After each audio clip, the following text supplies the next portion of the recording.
Good afternoon. It is January 7th, 2015. This is episode 2 of 15 Minutes of Frame. I'm Narat, Nick Frame, your host for the show. And on the show today, we're going to cover gaming headlines and then look at brand oversaturation and the steady increase of the indie game. So hopefully we have a good time. Hopefully you saw episode 1. If not, we've got the highlight here on Twitch. We've got it up on the YouTube. So check that out. Tell your friends. In the news, AGDQ, Awesome Games Done Quick, continues to go strong with approximately $425,000 earned in donations alone so far. That is for the Prevent Cancer Foundation. The event continues through the 10th and is being hosted here on this Twitch channel. If you're watching it here on Twitch, this show on Twitch, when we're offline. So, good thing to keep up on. Question for you. Do you play League of Legends or know somebody who does? Then you may be familiar with the ever-present frustration of latency. Well, good news. Riot is working on a unique solution. Build their own internet. No, I'm serious. Riot engineers are working with a number of internet providers to add their own direct connections to the servers to help combat latency. Traditional methods ISPs use to improve connections, they deal with large chunks of data that are being moved and then buffered. That's how Twitch works. That's how YouTube works. You get like a bunch of the data in chunks and it buffers it out. Good for video, not so good for video games. Video games, you want a lot of smaller bytes of data just at a more rapid pace. And that's what high-input games like League or StarCraft or your favorite shooter, Call of Duty, that sort of stuff, that's what those want. You can read more about the project on Riot's forums, and since this is a Riot project, it's not going to help with your Call of Duty aimbot matches. But it's always possible that if this is successful, other gaming companies may follow suit. Xbox Live, PSN, maybe even Nintendo Network could definitely jump on the bandwagon. As a follow-up to a news item from Monday, the 10th anniversary got extended by a week. So if you didn't get a chance to log in, now's your chance. So as long as you have an active subscription, you can log in, get the pet. If you're level 100, go to Molten Core, get them out. In other Blizzard news, Diablo 3's first season, as well as patch 2.1.2, are coming soon. The community Diablo 3. I can point the right way. Community managers recently posted that due to issues discovered in the testing phase, rolling out the new season and new patch at the same time would likely cause some undesirable results. And since they already have a history of that, so they weighed their options and they're going to be rolling out the patch, and then after a few more weeks, they'll end Season 1 and roll out Season 2. They did not say whether the patch will be on Tuesday the 13th, this coming Tuesday, but also all the signs are pointing to that. It is, from what I understand, up on the servers, ready to be deployed. They just need to throw the switch. Season 2 will likely come in early February. For those of you who have been playing on the seasons, I recommend clearing out some inventory room when the season transition does happen, and I'll cover this more when we're closer to that. All of your seasonal stash items get mailed to you, and as I found on the PTR, I did not have enough room for everything.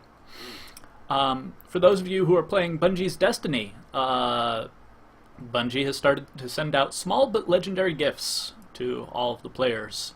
From what others have been saying, the items are nice for the casual player, so if you've only been logging on to Destiny every once in a while, you might get a nice upgrade. Those who have been spending all of their time in game doing the runs, you probably already have better gear, and you'll just be trashing Bungie's little gift to you, which is a little unfortunate.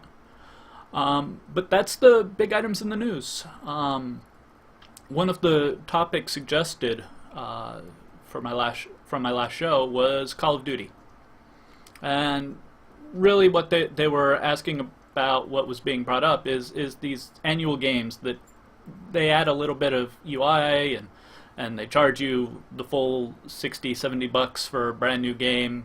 It doesn't really feel like a brand new game.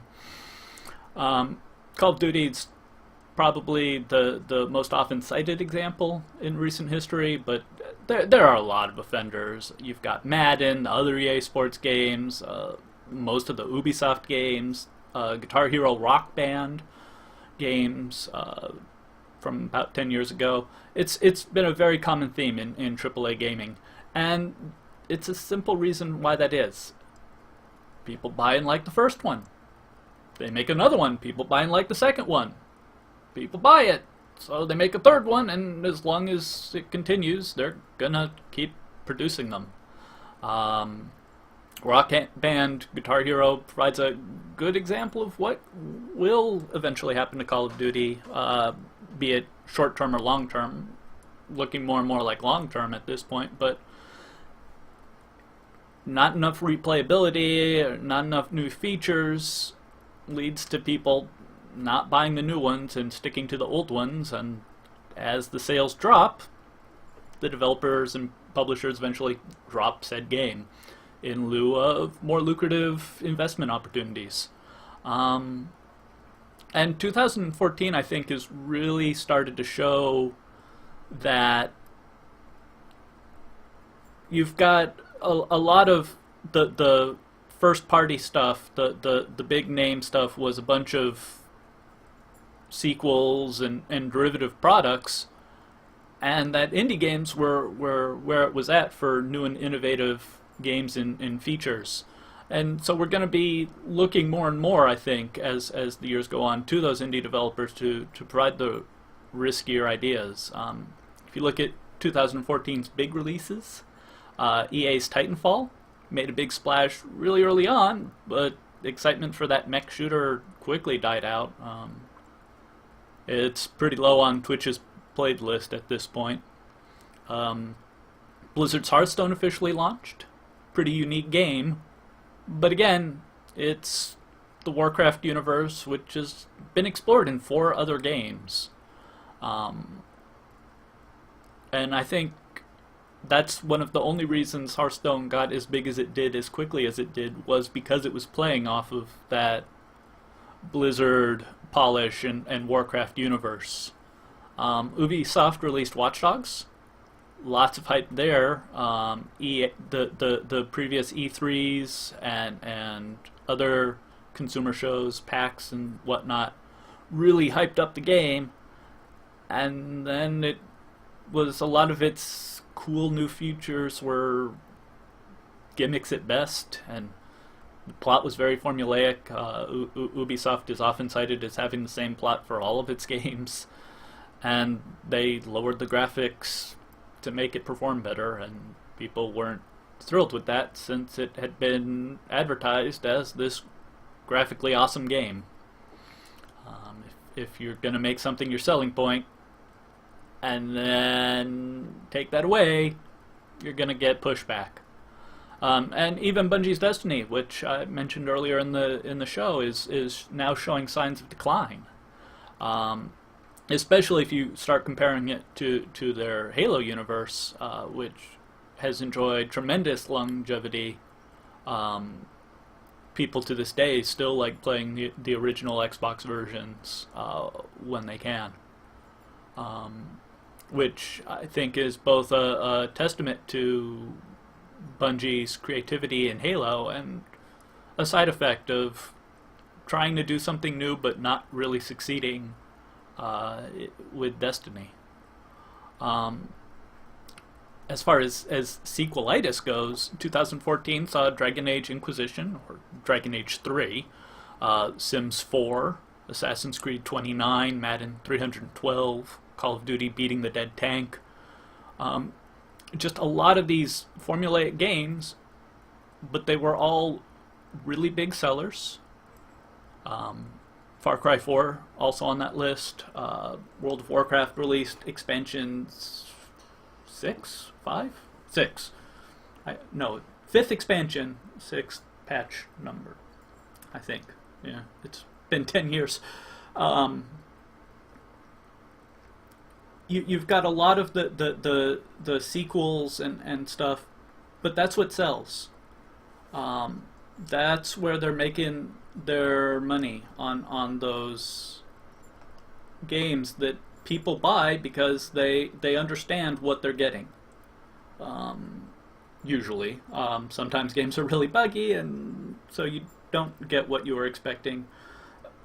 But bugs aside, which eventually do get fixed, Assassin's Creed Unity is Assassin's Creed. Far Cry 4 is Far Cry, or as I've heard it described, Far Cry 3 with elephants. Uh, but you're getting the game that you're expecting to get.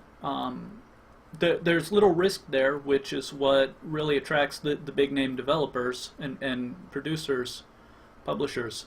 Um, and that's why indie developers have stepped up in a big way with much more unique or retro games that traditional game manufacturers can't afford to make or produce. Um, some of the ones that I've taken big interest in from 2014, you had Shovel Knight, which was a small platformer in the vein of Mega Man games, enjoying a lot of success. They did a speedrun of it. I believe they did a speedrun of it at AGDQ. Um, I missed it if they did, but I'm pretty sure I saw that in the schedule. I've always enjoyed watching runs of it. It's a lot of fun. Wings of V, precision platformer released by Solgren, the developer of I Want to Be the Boshi.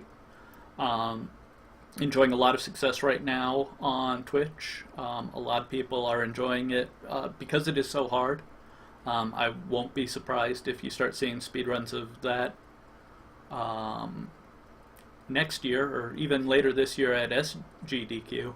Um, it's too new for it to have been in this one. Um, but I know that a lot of people are really starting to take that game apart and get some good times on it.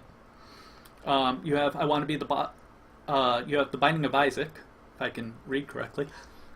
Uh, Rebirth, which technically is a re-release, but it's got a brand new engine, new graphics, new sound, new feel. It's really helped bring that game more to the mainstream. So I mean, granted, a lot of it is polish, but there's a lot of people playing it now. There's little sign based on the old Flash games' success that it's going to die out anytime soon. So expect to see more naked babies crying blood at poop monsters. And probably my favorite of the indie games, just in concept, if anything else, would be Necrodancer. It's a roguelike game as well, but it's super innovative in that it has rhythm-based mechanics. You have to move on the beat or you get penalized. Slackaholicus early this morning did a speed run of it at AGDQ, and that was the first, but certainly not the last time that this game gets showcased there. Between the excellent music and great character designs, and the fact that the developer continues to push out new updates that just improve the game. There have been very few bugs. It's all been new content to help improve the game, and they're very supportive of the Twitch community. You can play it on a dance mat, which is always exciting to see. And so, in all likelihood, you're going to see 2015 that it's going to continue this path of the big names are going to release what they know works, and the indie developers are going to develop innovative fare. And eventually, what will happen is the big names will borrow from the indie developed games that have been highly successful, and you'll see those concepts move into the AAA games. And people might be a little frustrated at that, but honestly, it's a good thing. It helps both communities grow. So that's my thoughts on that. Anyway, this has been episode 2, and it has been 15 minutes of frame. Thank you very much for sticking around listening to me. Tell your friends, and I hope you all have a great day.